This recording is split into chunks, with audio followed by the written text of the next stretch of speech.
and he built the Luftwaffe, but ended the war in disgrace at Nuremberg. Erhard Milch's rise from Lufthansa executive to Field Marshal was driven by ambition, rivalries, and forced labor. And this is the story of the man who built and broke Germany's Air Force.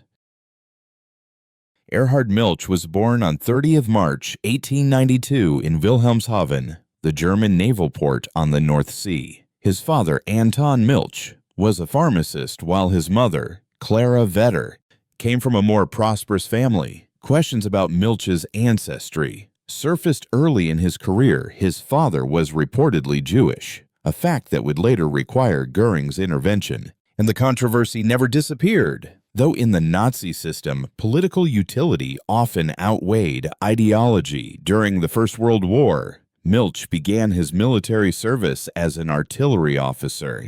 By 1915, he transferred to the Imperial German Air Service, serving as an observer in reconnaissance planes, wounded in 1917. He spent the rest of the war in staff positions rather than in combat. And like many young officers of his generation, he left the conflict frustrated with Germany's defeat, but determined to remain connected to aviation. The Treaty of Versailles banned Germany from possessing an air force, but loopholes in civil aviation allowed veterans like Milch to continue flying and organizing. In the early 1920s, he worked for Junkers and later became managing director of Deutsche Lufthansa in 1926. And under his leadership, Lufthansa expanded both domestically and internationally, presenting itself as a civilian airline while quietly serving military interests. Aircraft design, pilot training, and logistics were developed under this cover, enabling Germany to preserve expertise in aviation. Despite Versailles restrictions, Milch proved an efficient, if authoritarian, administrator. He valued discipline and control, often clashing with technical staff, but winning recognition for his organizational skills.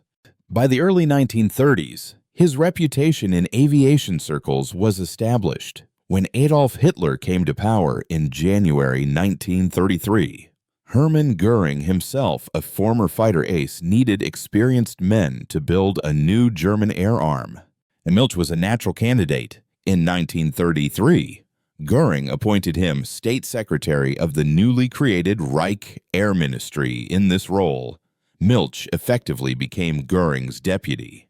And on 1 March 1935, Hitler formally announced the creation of the Luftwaffe with Göring as its commander-in-chief and Milch as his right-hand man.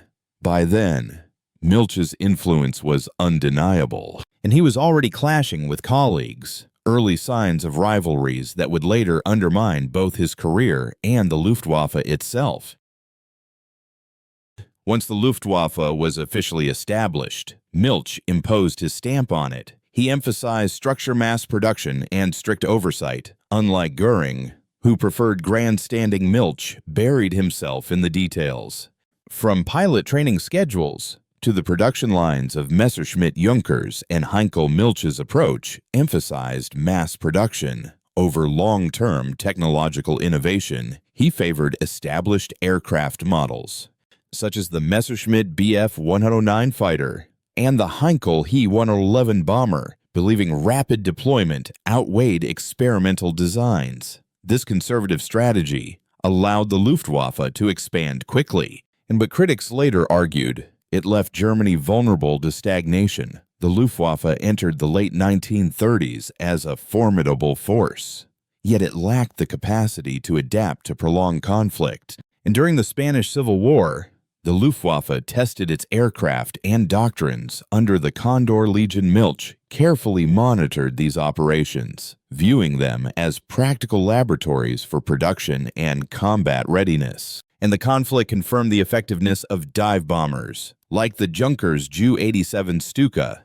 which became a symbol of early German victories. At the same time, lessons about the limitations of short-range bombers were often ignored, and this was a reflection of strategic short-sightedness, in which Milch played a role. By 1938, Milch had become indispensable to Göring. He managed the day-to-day realities of running the Luftwaffe, While Göring concentrated on political influence, within Hitler's inner circle, Milch's administrative rigor impressed some, but others found him rigid and domineering. Disputes with aircraft designers, including Willy Messerschmitt, revealed his tendency to micromanage, and these clashes slowed innovation. Even as production expanded, the outbreak of war in September 1939 placed Milch's system to the test. During the invasion of Poland, Luftwaffe bombers devastated Warsaw and crippled Polish defenses. The success seemed to validate Milch's production strategy in the spring of 1940, as German forces stormed through the Low Countries and France. The Luftwaffe again played a decisive role. Milch's logistical network supplied the aircraft that supported blitzkrieg operations, while his organizational methods ensured rapid turnover of damaged planes. In recognition of these achievements, Hitler promoted Milch to Field Marshal on 19 July 1940, and it was an extraordinary leap for a man without combat command experience. Yet the honor also marked the peak of his influence. As the Battle of Britain soon revealed, the Luftwaffe faced challenges that his administrative style could not solve. Milch had built a powerful air force for short campaigns, but not one capable of sustaining a global war. When Germany invaded the Soviet Union in June 1941, the Luftwaffe faced its greatest test. Milch, as Inspector General and production overseer, was tasked with sustaining aircraft output for a war on an unprecedented scale. And at first his system delivered fighters like the Bf-109, and bombers such as the Ju-88 were produced in large numbers, but the vast distances of the Eastern Front, coupled with mounting losses, exposed the limitations of the Luftwaffe's structure. By 1942, Milch's influence expanded further when he was placed in charge of the Jägerstab, or fighter staff, an organization created to maximize fighter aircraft production. And this body coordinated manufacturers' labor and resources, operating with ruthless efficiency. Yet its success came at a high cost: the use of forced labor. Prisoners from occupied Europe and concentration camps were compelled to work. They worked under brutal conditions in aircraft factories. At the same time, Milch clashed with Albert Speer. Hitler's armaments minister Speer sought to centralize all weapons production under his control.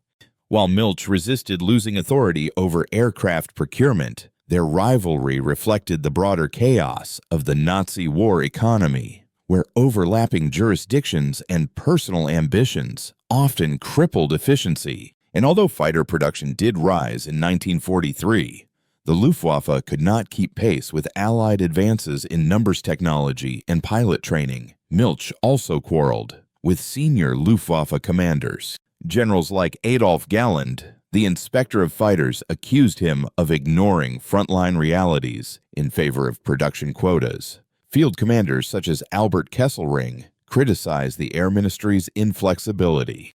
These disputes highlighted a growing disconnect between the bureaucrats in Berlin and the officers at the front. The Allied bombing campaign further undermined his efforts. By 1943, American B-17s and British Lancasters targeted German industrial centers, disrupting production and forcing dispersal of factories. Milch attempted reforms, including the relocation of plants underground. But these measures were costly and only partially effective. Meanwhile, Göring's declining leadership created a vacuum.